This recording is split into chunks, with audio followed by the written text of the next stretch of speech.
On note jusqu'à présent, dans certains pays africains, un net recul démocratique. Le cas du Kenya nous intéresse aujourd'hui pour démontrer que la démocratie est bafouée. Dans ce pays de l'Afrique de l'Est, une élection présidentielle est organisée dans la plus grande confusion. D'ailleurs, l'on noterait le retrait de Raila Odinga de la course présidentielle.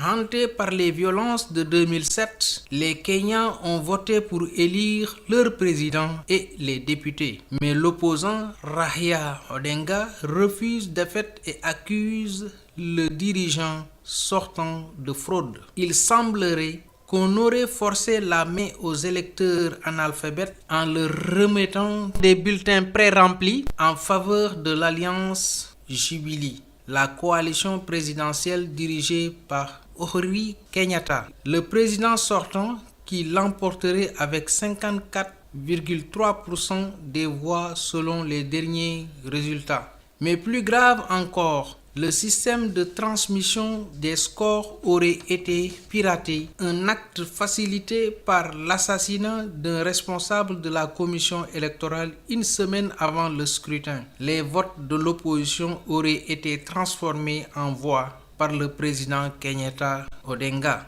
Ces actes graves auraient créé une situation de trouble qui entraînerait les populations à fuir en direction des campagnes pour échapper à la fureur post-électorale. Les autobus bondés se faufilent au milieu des ruelles, faisant le plein en quelques minutes. Au lendemain des élections truquées en Afrique, ce sont les populations innocentes qui payent les pots cassés. Ils vivent souvent le désastre causé par les égoïsmes de nos dirigeants politiques. Et ceci nous pousse à dire que seul le pouvoir de Dieu est éternel. Il faut savoir partir à temps.